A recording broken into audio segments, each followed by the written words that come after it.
ফেরাউনের কৃতদাসীর কবর আমাকে কোনোদিন কাঁদাইতো না। ফেরাউনের কৃতদাসী কেন কাঁদাবে? কিন্তু ওর কবর থেকে যে সুঘ্রাণ বাহির হয় এটা আমার নাকে আছে, নাকে। ওই সুঘ্রাণ আমাকে কাঁদায় দিছে। এ তুই কৃতদাসী, তারপরে এতটুকু জীবন গড়লে, এতটুকু প্রস্তুতি নিলে, একটা নারী হইয়া, কৃতদাসী হইয়া। কৃতদাসীর তো কোনো সেই থাকে না। ওলামাদেরকে জিজ্ঞাসা করা, তার ব্যক্তিগত কোনো মত থাকে না। মত পর্যন্ত মালিকের, শরীরটা পর্যন্ত মালিকের। মালিক যদি ইচ্ছা করে তাহলে ওরকম ব্যবহার করতে পারে যেরকম তার স্ত্রীকে ব্যবহার করতে পারে, যদি সে ইচ্ছা করে। ফেরাউনের কৃতদাসী। মেরাজে যাওয়ার সময় আল্লাহ রসুল যখন পাশ দিয়া যাইতেছিলেন তো সুঘ্রাণে দাঁড়ায় গেছিলেন। জিবরিলকে বলছিলেন, জিবরিল ইন্নী আজিদু রিহা জান্নাহা হুনা। জিবরিল আমি জান্নাতের সুঘ্রাণ পাইতেছি। তো বলছে জান্নাতের সুঘ্রাণ না, ফেরাউনের কৃতদাসীর কবরের সুঘ্রাণ। বলছে কাহিনীটা শুনাইলে হয় না? বলছে রাত্রটা অনেক ছোট, সফর অনেক লম্বা, অনেক লম্বা, কিন্তু উপর থেকে আওয়াজ আসছে, জিবরিল শুনায় দাও বন্ধুকে। তো শুনাইতেছে জীবনটা কিভাবে করছে। হাতের থেকে পুরা কাহিনী, হাতের থেকে চিরুনি পুড়া গেছে। তো ইমানদার ছিল, দিনদার ছিল, উঠাইতে ছিল চিরুনি। বিইসমি রব্বিল আলামিন। ফেরাউনের পালক মেয়ে যে পিছে দাঁড়ানো ছিল জানা ছিল না। মেয়ে শুনতে দেরি, ছুটে এসে জিজ্ঞাসা করতে দেরি করে নাই, আলাইসা আবুনা রব্বুনাল আলা, আমাদের বাবা কি বড় খোদা না? তো বলছে কাল্লা, না। বলে তাইলে কোন রবের নাম নিলি তুই? বলছে আল্লাযী রব্বি রব্বাকি রব্বা আবাকি রব্বাল আলামিন। আমার রব তোমার রব, তোমার বাবার রব, সমগ্র জগতের রব। শুনতে দেরি, তেলে বেগুনে জ্বলতে দেরি হয় নাই, ছুটা গেছে বাপের কাছে। বড় মজলিসে জিজ্ঞাসা করছে, আবি আলাস্তা রব্বুনাল আলা, তুই কি আমাদের বড় খোদা না? বলছে বালা, অবশ্যই। বলছে আকবারাতনি মাস্তা আন্না লানা রব্বা, আমার কাজের কৃতদাসী খবর দিছে আমাদের নাকি একজন রব আছে, বাবা তুই নাকি 2 নম্বর। ফেরাউন চিৎকার দিয়ে বলছে, ডাকাতি তো ডাকাতি আমার বাড়িতে, আনো ওকে। যখন নিয়ে আসছে বলছে আইয়ু রব্বিন আখবারতি, কোন রবের খবর দিলি? কেন, তুমি বুঝি চিনো না রবকে? আল্লাযী রব্বি, যে আমার রব, রব্বাক তোমার রব, রব্বা বিনতাক তোমার মেয়ের রব, রব্বাল আলামিন সমগ্র জাহানের রব। বলছে শুন, এতটুকু যদি পরিচয় তোমার যথেষ্ট না হয় তো শুন কোন রবের নাম নিলাম।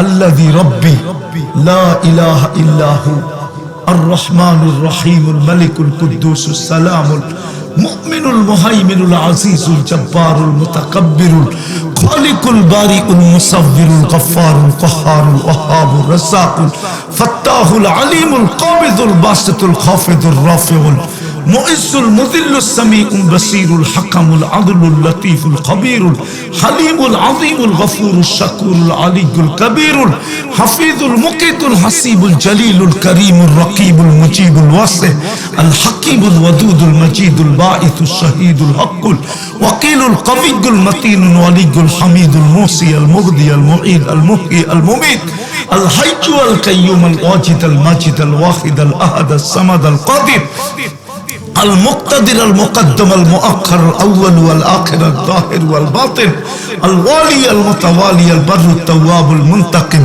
العفو الرؤوف مالك الملك ذا الجلال والإكرام المقسط والجامع والغني والمغني المانع الضار النافع النور الهادي البديع والباقي الوارث والرشيد الصبور فهو ربي وربك إني هلن تمر أمر رب। বলতেছিলেন আমাকে মানো না, বলতেছিলেন আমাকে মানো না। বলছে কখনো না। বলছে পরিণতি ভয়াবহ হবে।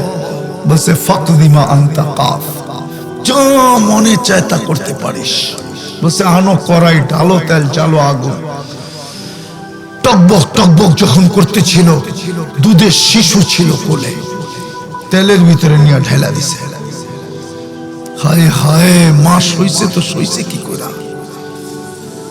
হাড্ডি আলাদা, মাংস আলাদা, রু উপরে উঠতেছিল আর চিৎকার দিতেছিল, উম্মি উম্মি উম্মি, মা মা মা। ফালা তাখাফিস, ফেরাউন সামনে, বিদায় ভয় পাইস না। ওয়ালা তাহজানি, আমার বিচ্ছেদে দুঃখিত হইস না। ফাইন্নাকি আলাল হক, তুই হকের উপরে আসিস। সানাজমাউ ফিল জান্নাতি ইনশাআল্লাহ, মা একটু পরে জান্নাতে মিলন হবে। ফেরাউন বলছে আমাকে মানবে না? বলছে প্রশ্নই উঠে না, কলিদার টুকরা হারায়া ফেললাম আর তোকে মানবো, এটা হয়তো হয় কি করে? দ্বিতীয় মেয়ে ছিল 6-7 বছরের, তাকেও ঢেলা দিছে, তাকেও ঢেলা দিছে। তার রুও বলতে বলতে উঠতেছিল, সর্বশেষ রু বলতেছিল মা সানাজমাউ ফিল জান্নাতি ইনশাআল্লাহ, মা একটু পরে জান্নাতে শুধু মিলন হবে না, মেলা হবে, মেলা। আমাদের মিলনের উপরে মেলা হবে মা, তুই ভয় পাইস না। কিন্তু মা তো মাই হয়, ঠিক না? চোখের পাত ভাঙা গেছে, কান্নায় বুক ভাসতেছে, হাত দুটা একটু পর পর উপরে উঠতেছে, উপরের দিকে তাকায় ঠোঁট নাড়ায় জানি কাকে কি বলতেছে। ফেরাউন বলতেছে আমাকে মাইনা নিলি তো পারিস? প্রশ্নই উঠে না। বলে তাইলে উপরে কি দেখিস? ঠোঁট নাড়ায় কাকে বলিস? হাত কেন উপরে উঠাস? বলে ওই আল্লাহকে বলতেছি, ওই আল্লাহকে। আপনি নারাজ হয়েন না, এরকম কুঠি ফেরাউন নারাজ হয়ে যাক, আমার কিছু আসে যায় না। আপনি নারাজ হয়েন না, আপনি নারাজ হয়ে গেলে দুনিয়াও যাবে, আখেরাতও যাবে। বলছে তোমার পালা। বলছে আমি বিলকুল প্রস্তুত, তেলে জ্বলতে হবে দেখতেছে, আমি বিলকুল প্রস্তুত। বলে কোনো আশা? বলে তুই যদি পুরা করিস। বলছে সেটা কি? আমারও যখন রু বাহির হয়ে যাবে, 2 সন্তান আর আমার হাড্ডি মাংস এক কবরে দিয়া দিবি। ফেরাউন বলছে তাই করা হবে, আর তাই করা হয়েছে। আজও সুগরান বাহির হয়। মাধবদীর মানুষ, বেলালের বাড়ি আজও মানুষকে কাঁদায়। আমি কায়দা আসছি, আমি প্রত্যেককে কাঁদতে দেখছি। রাবিয়ার বাড়ি আজও মানুষকে কাঁদায়। হাজারো কবর আছে দুনিয়াতে, ওইখানে দাঁড়াইলে ভিতরে ব্যথা আসে, চোখে কান্না আসে। আবু তালেবের কবর দেখলে এখনো মানুষ কাঁদে। আমিও কায়দা আসছি, আমি স্বাধীনতা দেখি নাই, আমি তো ছিলামই না, কোত্থেকে দেখবো? 18 জুলাই আমি গেছি ইংল্যান্ডে। 5 তারিখে সকালবেলা, শেষ রাত্রে আমার ফ্লাইট ছিল, শেষ রাত্রে আমার ফ্লাইট ছিল ক্যানাডা। আমি ইংল্যান্ড থেকে ক্যানাডা যেতেছিলাম, আমার 8.5 ঘন্টার ফ্লাইট ছিল। নামার পরে আমি শুনছি স্বাধীন হয়ে গেছে। হাজারো কবর। আবু তালেবের 13ই আগস্ট, 17ই আগস্ট আমি মক্কা মুকাররমা ছিলাম। আবু তালেবের কবর দেখলে এখনো চোখে পানি আসে। হায় আবু তালেব, কেননা কার চাচা, এটা ভাবলেই পানি আসে। কার চাচা, কার চাচা? শুনবেন কার চাচা? আরে শুনবেন কার চাচা? সমগ্র সৃষ্টির আগে যদি আমি তাকাই, কোন সৃষ্টি এখনো সৃষ্টি হয় নাই। হাজারো বৎসর আগে যদি আমি তাকাই, সমগ্র সৃষ্টির হাজারো বৎসর আগে যদি আমি তাকাই, তো কোরআন আমাকে বলে মুহাম্মদুর রাসূলুল্লাহ আল্লাহর সামনে বসা। কার সামনে? কোরআন আমাকে বলে আল্লাহ 1000 বছর আগে ইয়াসিন তেলাওয়াত করছেন সমগ্র সৃষ্টির। ওইখানে আল্লাহ সম্বোধন করতেছে ইন্নাকা লামিনাল মুরসালিন। আরবি গ্রামার বলে সামনে ছিল, নাইলে ইন্নাকা বলতে পারে না, ইন্নাহু বলা দরকার ছিল। আল্লাহ গ্রামার ভুল করতে পারে না। আর সৃষ্টি আর মুহাম্মদুর রাসূলুল্লাহর অস্তিত্বের পরে যদি আমি তাকাই, তাহলে দেখি কবা কাউসাইনি আও আদনা, সুম্মা দানা ফাতাদাল্লা ফাআওহা ইলা আবদিহি মা আওহা। দুনিয়াতে আবির্ভাবের পরে যদি দেখি আমি, তো কোরআন বলে আল্লাহর পাশে বসে, আল্লাহর পাশে। উনার চাচা আবু তালেবের কবর আমাকে বহুতবার কাঁদাইছে। এই কথা ভাবতে যায়, আবু তালেব তুমি শেষ জায়গায় চলে আসছি, চলেন। প্রস্তুতি নেই যাতে কালকে এই চেহারাটা দেখাইতে পারি। রাজি, কিন্তু প্রস্তুতির প্রথম শর্ত হলো অতীত থেকে, মনের থেকে অতীতের জন্য তওবা করতে হবে। কে কে রাজি যে আমি অতীত থেকে, মনের থেকে অতীতের জন্য তওবা করব? রাজি না? সবাই হাত উঠাইতে চায় না। বহুত মানুষ আছে অল্প উঠায় বয়ে রয়েছে। আরে আল্লাহ এখন আমাদের দুনিয়ার আকাশে ডাকতেছে, কে মাপ চাবি? আমি মাফ করব। তাইলে বইলা দেন, আল্লাহ অতীত থেকে তওবা করলাম। বলেন বলেন বলেন। নামান যদি মনের থেকে করে থাকো, তুমি নিষ্পাপ, তোমার কোনো গুনাহ নাই। হাদিস বলে আত্তাইবু মিনাল যামবি কামাল্লা যামবালা, গুনাহ মাফ। দুঃখ তো আমার এইখানেই, ডেলি রাত্রে আল্লাহ মাফ করার জন্য চলে আসে, কিন্তু একজনও তো পাওয়া যাবে না যে ঘুমানোর আগে হাত দুটা উঠায় বলে মালিক আমি ঘুমাইতে চললাম, কাল সকালে উঠাইলে উঠবো, নাইলে আর উঠবো না, আমি কিন্তু মাপ চায় ঘুমাইলাম। এই কথাটা বলার অভ্যস্ত একজনও তো নাই এখানে। উচিত তো ছিল। আল্লাহ তো ডেলি প্রথম আকাশে চলে আসেন, রাতের 3 ভাগের 1 ভাগ অতিবাহিত হইতে দেরি, প্রথম আকাশে আসতে দেরি করেন না। শুধু বন্ধুর কারণে আসেন, বন্ধুর কারণে। কার কারণে? বন্ধুর সাথে অঙ্গীকার, কিয়ামতের দিন আপনাকে লজ্জিত করব না। কেননা বন্ধুর উম্মত যদি গুনাহ নিয়ে কিয়ামতের মাঠে উঠলো, আর যদি ঘোষণা হয়ে গেল দোজখের, ওই দিন তো লুকায়া ঘোষণা হবে না, সমগ্র মানব জাতির সামনে ঘোষণা হবে।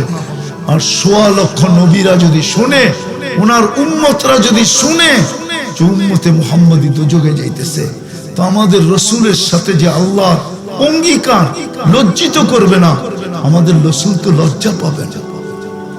এই জন্যই তো ডেলি ডাকেন। কিন্তু সবার কপালে তো সব শোভা পায় না, আমাদের কপালে শোভা পায় না। আমার জাতি যদি শোয়ার আগে শুধু মাপ চায় ঘুমাইতো, ডেলি মা বোনরা যদি ঘুমাইতো, দোয়াও তো শিখিয়ে দিছিলেন। এই ইস্তিগফার যদি ঘুমানোর সময় 3 বার পড়ে, আস্তাগফিরুল্লাহ আল্লাযী লা ইলাহা ইল্লা হুয়াল হাইয়ুল কাইয়্যুম ওয়া আতুবু ইলাইহি, যে 3 বার পড়লো, তার গুনাহ যদি সমুদ্রের ফেনা সমান হয়, গাছের পাতা সমান হয়, বালুর কণা সমান হয়, তারপরও মাফ। 50টা গুনার নাম তো কেউ বলতে পারবে না এখানে দাঁড়ায়। পারবেন? এত গুনাহ কোত্থেকে করবে? বলবেন আমার যদি গুনাহ না থাকে তাইলে কি হবে? এতগুলা পুরস্কার জমা করে দিবে, এতগুলা পুরস্কার। গুনাহ না থাকলে তার জায়গায় পুরস্কার দিয়ে ভরে দিবে। এই যে হাফেজিয়া মাদ্রাসা, হাফেজরা, আল্লাহ এদেরকে যদি জান্নাতে নিয়ে যায়, হাফেজ হওয়ার কারণে এদেরকে একটা শহর বানায় দিবে। জান্নাতের একটা লেকের পারে, লেক, জান্নাতে একটা লেক আছে, যেরকম ঢাকা শহরে আছে হাতির ঝিল, ওই লেকের পারে, ওটার নাম রাইয়ান। একটা শহর বানায় দিবে, মিন মাদিনাতিন মিন মারজান, মারজান পাথর দিয়া। ঢুকতে 70,000 ফটক থাকবে, গেট। প্রত্যেক গেটে 70,000 ফেরেশতা তাকে স্যালুট দিবে। শেষ দরজা যখন অতিক্রম করবে, 490 কোটি ফেরেশতা স্যালুট কমপ্লিট হবে। শুধু স্যালুট দিবে না, প্রত্যেক ফেরেশতা একটা করে উপটুকুন দিবে, গিফট। মাদ্রাসালা তো খালি একটা পাগড়ি দিয়ে শেষ, গিফট দিবে, গিফট। আর বলবে হাযা কিরামাতান লিল কুরআন, এটা কোরআনের সম্মানার্থে দেওয়া হলো। প্রত্যেকবার দিবে, প্রত্যেকবার, শুধু একবার না। কুল্লামা দাখাল, যখনই ঢুকবে। এমনকি মা বাবাকে পর্যন্ত দিবে। মা বাবা যখন এই শহর দেখতে যাবে তো 490 কোটি ফেরেশতা স্বাগত জানাবে। মাতৃত্বের, পিতৃত্বের, পিতা হওয়ার, মা হওয়ার পুরস্কার হিসাবে 490 কোটি ফেরেশতা পুরস্কার দিবে, প্রত্যেকে আলাদা আলাদা। জীবনটা গড়ি, তওবা তো করলাম, আর একটা করলেই হবে 100, একে 100, একে। আজকের থেকে অঙ্গীকার করি, যুবক, তোমাদের পায়ে হাত দিয়ে বলি, যা খুশি তা করো করো, আমি তোমাদের উপরে চকিদার হয়ে আসি নাই, কিন্তু পায়ে হাত দিয়ে বলি, হাত জোর বলি, আজকের থেকে অঙ্গীকার করো, নামাজ কোনোদিন ছাড়বে না। সত্য? হ্যাঁ হ্যাঁ। নামাজ, যে নামাজ পড়লো না ওর চেয়ে বড় হতভাগা কেউ নাই, কসম খোদার।